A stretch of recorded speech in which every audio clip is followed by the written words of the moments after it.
تو پای به راه در نه و هیچ مپرس، خود راه بگویدت که چون باید رفت.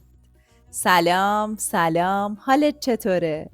خوش اومدی به اپیزود اول این پادکست. من مهسام و اینجا رادیو ماهساست.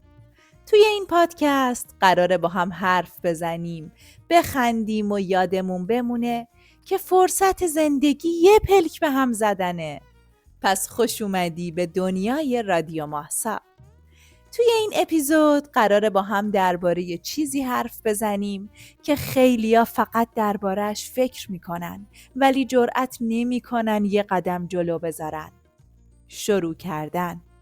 اگه تو هم آدمی هستی که هر روز با یه ایده خفن بیدار میشی ولی شب با این فکر میخوابی که فعلا زوده، این پادکست دقیقاً برای توه. قول میدم ته این اپیزود یا شروع کردی یا حداقل یه قدم به آرزوت نزدیکتر شدی.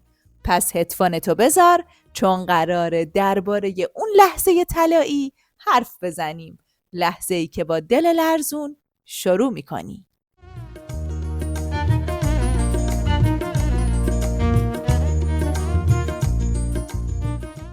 شاید امروز احساس خستگی کنی. شاید ترس از شکست نمیذاره حرکت کنی. شایدم فقط نیاز داری یه صدا در گوشت زمزمه کنه تو میتونی. من اینجام تا بهت یادآوری کنم که درون هر کدوم از ما یه قهرمان خوابیده. قهرمانی که فقط نیاز داره باور کنه، بلند شه و اولین قدماشو برداره. من امروز اولین قدمو برداشتم. نمیدونم قدم بعدی چیه. اصلا نمیدونم ته این جاده کجا میره. من امروز فقط اولین قدمو برداشتم. بلند شو با هم اولین قدمامونو برداریم.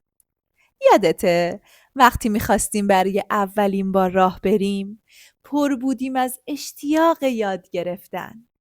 نه برامون قضاوت کسی مهم بود، نه اشتباه انجام دادن کاری، نه از زمین خوردن میترسیدیم، نه دنبال فرصت مناسب برای راه رفتن بودیم. فقط با ذوق میخواستیم راه بریم. همین. خیلی وقت بود میخواستم شروع کنم، اما شک داشتم به خودم. تو سرم یه عالمه حرفای نگفته بود که به هم انگیزه میداد. از اون طرفم یه صدایی تو سرم میگفت تو نمیتونی، حالا که پادکست تو رو گوش میده. چقدر مگه حرف داری؟ میدونی این مسیر چقدر سخته؟ نگم برات، ایشون نذاشت شروع کنم تا امروز که بهش گفتم اولین اپیزود رو ضبط کردم. بعد از اولین اپیزود احساس غرور داشتم. انگار یه جنگ رو بردم. آره، فکر کنم یه جنگ رو بردم. جنگ با افکار مزاحمی که جلوی حرکت منو گرفته بود. میدونم بازم سر و کلش پیدا میشه و دنبال ضعف و ایراد میگرده.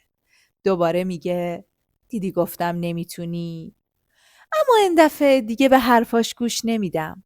بلندتر بهش میگم هیس. انگار هممون باید یه دونه از این تابلوهایی که تو بیمارستانا میذارن توش یه پرستاری علامت هیسو نشون میده نصب کنیم جلو چشمون. شاید 2 دقیقه هم شده این ذهن ساکت بشه. این روزا این ضرب المثل رو با خودم تکرار میکنم. ترحم بر پلنگ تیز دندان، ستمکاری بود بر گوسفندان. به خودم میگم مهسا، لازم قدرتتو نشون بدی، ترمز این ذهنو بکشی. میدونم نباید باهاش درگیر بشم، چون پر از راه فراره. یهو میبینم دارم از مشرق حرف میزنم سر از مغرب در میارم. این دفعه با دلیل بهش میگم هیس. دلیلمم همین اولین اپیزوده.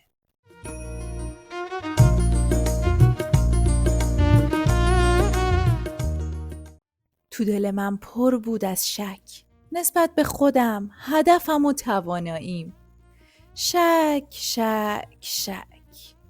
چیه این شک که نمیذاره حرکت کنیم؟ دنبال چی میگردیم؟ عالی بودن؟ مگه همه از اول کاراشون بی‌نقص بوده؟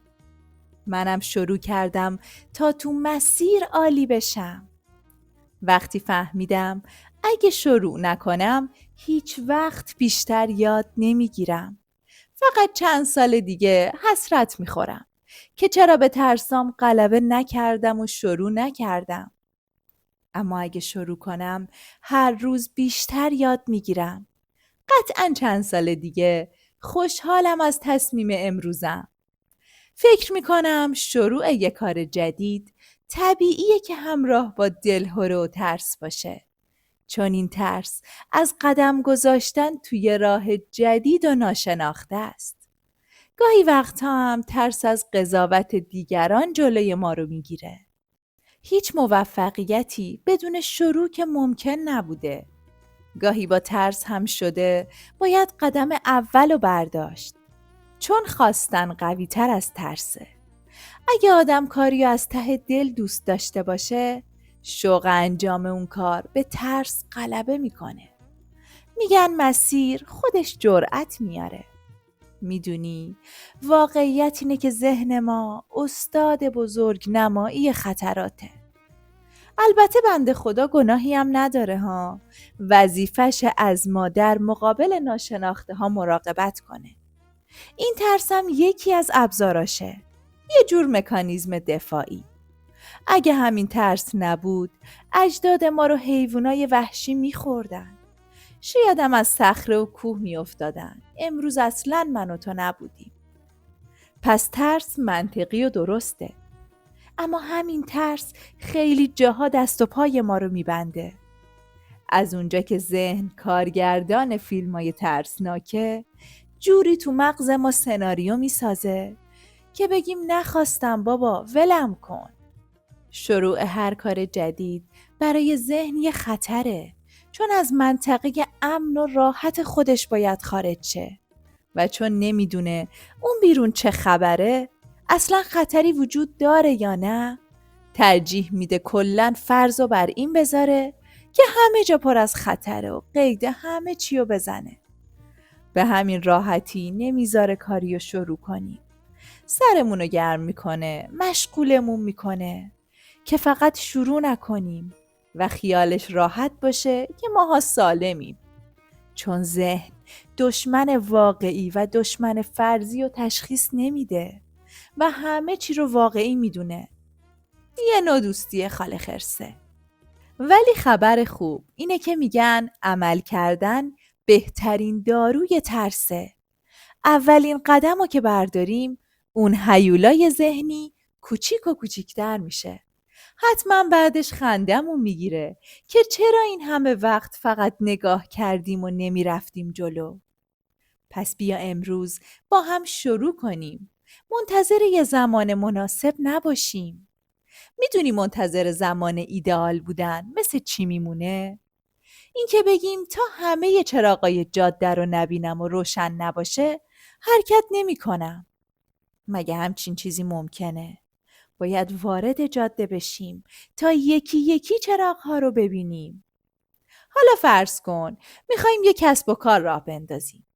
ذهن فوری میگه اگه شکست خوردی چی؟ اگه کسی محصولتو نخواست چی؟